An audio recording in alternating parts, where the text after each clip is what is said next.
واحنا بنكتب الحلقه دي حاولنا نوصل لوصف محترم نقدر نوصف بيه مصطفى بكري، فقررنا نسميه طبله، لكن ده ما يمنعش ان انتوا عارفين ان هو استاذ طبله كان صحفي عادي جدا جاي من الصعيد علشان يثبت نفسه، بس اللي كان بيميز طبله عن بقيه الصحفيين ان عنده بذره التطبيل لاي حد طالما هيوصل للي هو عايزه.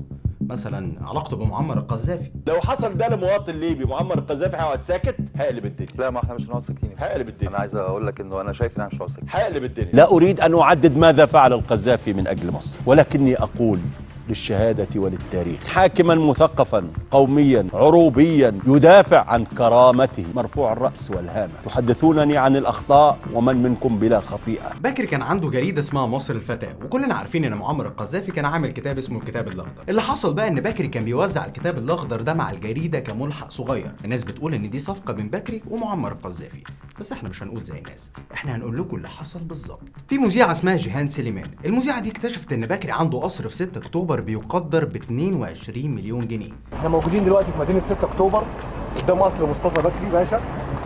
القصر ده ثمنه 22 مليون جنيه. مش المذيعة دي لوحدها اللي قالت كده، ده كمان طلعت السادات طلع في التلفزيون واكد الكلام ده بالمستندات. بيقولوا ان طلعت السادات بيقعد يتكلم من غير مستندات. لا، المستندات اهي وخير ربنا اهو. ممكن اقراه؟ والله.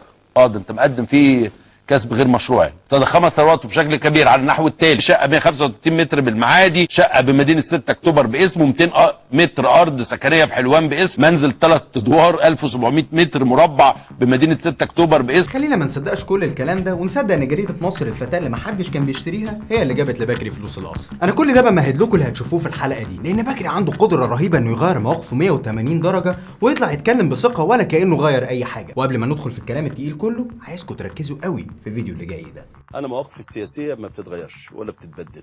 في 2005 كان في معركه وهميه بين مصطفى بكري وسيد مشعل في انتخابات مجلس الشعب دايره حلوان. كان دايما بكري يطلع في التلفزيون يقول لك سيد مشعل بعت لي بلطجيه، مبارك مش عايزني عرضه في مجلس الشعب، وكل ده علشان يظهر في دور المعارض الشريف ويلم الناس حواليه. الدليل بقى على ان كل الكلام ده كان اونطه هو ان لما الحزب الوطني عمل مؤتمر جمع بين سيد مشعل ومصطفى بكري قصاد بعض، كلام بكري اتغير تماما. الدكتور سيد مشعل الذي يمتد بأدائه وعمله لا يقصره فقط على الدائرة 24 التي يمثلها تحت قبة البرلمان، وإنما دائما نجده معنا في كل مكان، فهو شخص يتمتع بحس إنساني رفيع. على فكرة بكري اللي انتوا لسه شايفينه بيمدح سيد مشعل ده بعد الثورة راح قدم فيه بلاغات انه حرامي ومرتشي وكلام اللي قلبك يحبه ده، برضه علشان يظهر في دور المعارض الشريف ويلم الناس حواليه. وعلشان نعرف هل فعلا مصطفى بكري معارض شريف ولا لا، يبقى لازم نعرف رأيه في نظام الرئيس المخلوع مبارك. مصر جميعها تقف وراء الرئيس مبارك في مشروعه الوطني ومشروعه القومي، في دفاعه عن الطبقات الفقيرة، في دعمه للديمقراطية، في تأكيده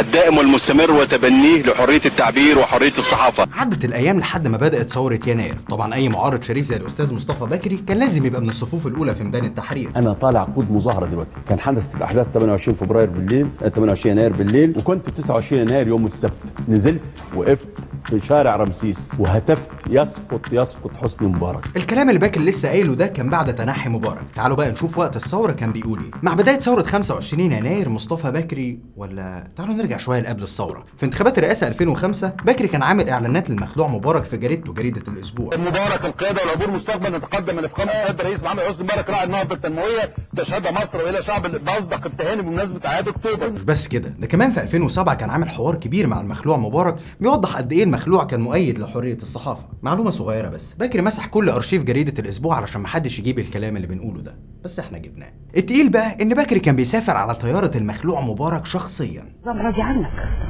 ما تقدريش تقولي النظام راضي عنك، لكن تقدري تقولي ان لا النهج كويس قوي عنه رئيس مبارك. على فكره دي مش اول مره، انا رحت مع الرئيس قبل كده 4 اليابان والسعوديه وحاجات كتير جدا. ومحدش سالك السؤال ده قبل كده؟ انك ليه بتروح مع الرئيس؟ لا، انك انت يعني الفتره دي يعني في وئام مع الحكومه يعني. لا، انا ما اقدرش اقول في وئام مع الحكومه. وزي ما بيعمل كتاب يمجد فيه اي نظام بيمسك مصر، كان عامل كتاب اسمه غدا تشرق مصر لتمجيد المخلوع مبارك. المعارض الشريف مصطفى بكري نزل يوم 29 يناير ميدان التحرير وهتف ضد مبارك لانه كان حاسس خلاص ان النظام بيقع. لكن اول ما عمر سليمان بقى نائب الرئيس وطلب انه يقعد مع المعارضه، كان من اول المشاركين هو مصطفى بكري. خرج بقى بعد لقائه بعمر سليمان حاجه تانية خالص. الاول طلب الشباب ان هم يمشوا ويفضوا الاعتصام. شكرا للرئيس انه استجاب لمطالب كل الشعب المصري. احنا بنقدر الرئيس ونحترمه ونحترم خطابه، ونحترم استجابته للجماهير، وانا مع انه يبقى لغايه البتاع ده، وبقول لشبابنا انه لازم يفض المسيره. لما الشباب رفضوا الطلب ده قرر يبدا حمله تشويه ضدهم، وصفهم بانهم عناصر مموله بقياده البلديه. حرب اهليه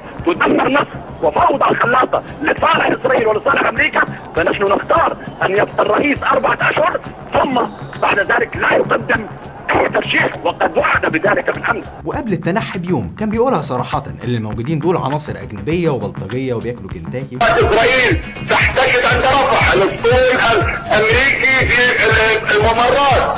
نحن الان وانا اقولها للتاريخ، نحن الان امام فارق تاريخي صعب على المصريين. يا مصريين، اما انكم ستنقذون الوطن وتحققون الاصلاح، واما انكم ستدمرون الوطن ولن تنالوا الا خيبه املكم. بعد تنحي المخلوع مبارك، مصطفى باكر رجع لدور المعارض الشريف مره تانية، قدم بلاغات في مبارك واولاده ولا كأن حصل اي حاجه. في مساء هذا اليوم 1 فبراير كان الخطاب الدراماتيكي للرئيس مبارك. ظل الناس الدموع تنهمر كما رأينا على شاشات التلفاز، وكثيرون بقوا يوجهوا كلام حاد جدا للثوار والثوريين. تقدمت ببلاغ الى النائب العام. علاء مبارك له 10 حسابات قيمتها 100 مليون، وجمال 100 مليون. مبارك نفسه له 23 حساب في البنك الاهلي فرع مصر الجديده. هنوقف الحلقه لحد كده علشان ما تبقاش طويله وتقدروا تكملوها للاخر، بس في المجمل مصطفى باكر وزيه كتير بيعتبروا نفسهم من المعارضه رغم كميه التطبيل اللي بنشوفها منهم. المصيبه بقى ان النظام لما بيحب يقعد مع المعارضه بيجيب الناس الجميله دي، العكش ومصطفى باكري واحمد موسى، لا وكمان بيعتبرهم من شباب الثوره. المهم استنونا الاسبوع اللي جاي وجزء الثاني من قصه حياه طبله. اشوفكم على خير.